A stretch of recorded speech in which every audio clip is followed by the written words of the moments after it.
Let's start with the Texans and what they did. Start with Kamari Lassiter. And what did you think of the pick there? Kamari Lassiter, had he not run what, and there's different, okay, he didn't run at the combine. He ran a 40 and a 4.64, which is really slow for a cornerback. Like, it's drop you in the draft slow. And yet, I heard from a lot of teams, well, actually, I only talked about him with probably 2 or 3 teams, I guess, but pretty much all of them said, no, he's still he's a second rounder. Well, what happens is the time has also been disputed. So it doesn't really matter. So the 4.64 is the official time that came out on what's called the APT. That's the Pro Day results, where it has all the results. It's very official. It's sent out to all the teams. It has the agent's name, their Instagram accounts, Twitter accounts, all this stuff. And every measurement possible. And that said 4.64. And I remember getting a report and seeing it. I'm like, well, I got to drop him to the third here, but he's a really good football player. But then there was some. What did his tape say? Good player. Little undersized, but really good player. Aggressive. Will come up and. I mean, nobody caught passes off him. Yeah, no, he's probably not somebody you want running down the field against the fastest players, but he just gets up on the route and stays there. Was he going to be a nickel? So I think he's going to be a nickel. Yeah, I think he's going to be a nickel for the Texans. But if you play nickel now in the NFL, especially for D'Amico, you have to be able to support the run, and he does that. You know, there was some talk about whether and D'Amico even said, or Nick said during the press conference, he can play some outside corner, he can play inside at nickel, he can play some safety. So now you have a defensive back with a winning pedigree at Georgia who's very tough, who's good on tape. I mean, he's good. He's a second rounder on tape. Yeah. He's a second rounder. The only concern you have is the speed. And then, but teams, believe it or not, teams use handheld times. They don't, at the combine, they don't use, you'll notice all the guys standing there they got them at the 10, at the 20, and at the 40. And teams only go off of their own handheld times, which seems so like, you're going off a handheld time as your official time, but not the official time that the NFL gives out. But the scouts, when they have a time, they'll look to the right, left. They'll talk to guys from other teams around them. They come up with a consensus. And so apparently the Houston Texans did not have a problem with the speed. They must have had him somewhere in the 4.5s. And then D'Amico is just going to say, look, this is a dog. Is this going to be a problem that he is going to be a guy that when you see him in the slot, when you see him, you're going to go deep on him? There could be some matchups like that. Yeah, there could be. I mean, everything that I've read about it, that he doesn't have the deep speed. So I'm not going to lie. It's something where certain teams are going to look at it. How much zone are the Texans playing? I mean, if they start playing some zone, you can kind of zone up a side of the field, play man on the other, some exotic coverages you can do. But I think the bottom line is D'Amico wanted a guy who was physical, who could cover underneath. I mean, do you want him down the field 40 yards? I don't know. That's not really where most of the game is played, though. You might get a shot like that a game. Most of the game is going to be played inside 20 yards, and that's what he's going to be asked to do. Now, his short area quickness, his testing, so that's why you look at 3-cone and short shuttle testing. It's fast. It's really fast. So what that tells you is he's got quick change of direction, quick feet, all the things you'd want out of somebody who has to move against slot wide receivers. You know what I mean? Like, you got to have that. You got to have those quick feet and the twitchy short area stuff. So long speed is, I would say, below average. The short area quickness is above average. The toughness is above average in tackling.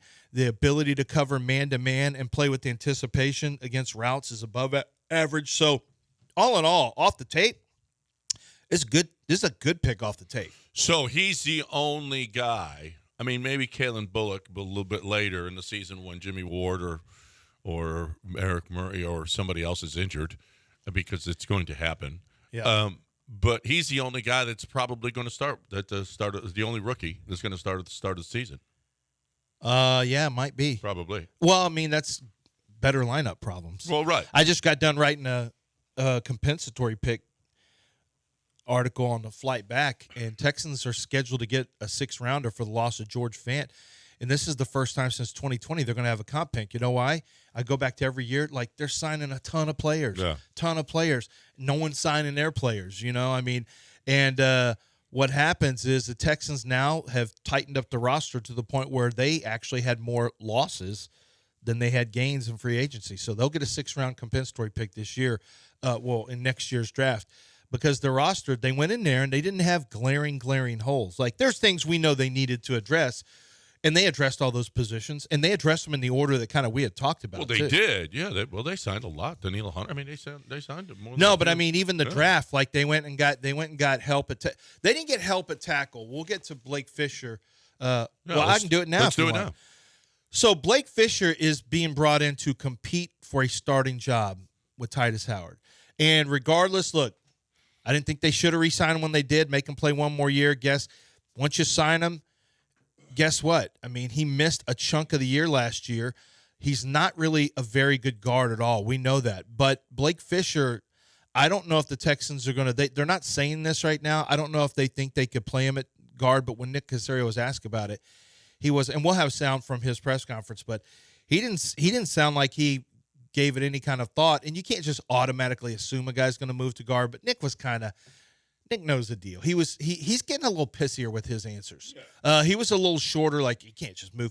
And it's true, but they can have that conversation. They can have the conversation about, does he bend well enough? Athletically, does he do this? You can't just like, a lot of guys move around. But some guys, I mean, there's certain traits you need to have inside. Like you have to have a certain level of strength, but he has those traits.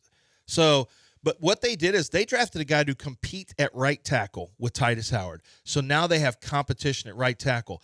This is this is like you see at Alabama with Nick Saban or Georgia at Kirby Smart, where, we got a guy here, but we're going to recruit a 5-star here, and best man's going to win. So is Blake Fisher a 5-star? Actually, he was coming in. Blake Fisher, no, Blake's like a force. Well, what I mean is Blake's a guy coming in. They don't care that they have a guy. They're recruiting behind you, and you're going to have to go compete for a job. Titus Howard should not be.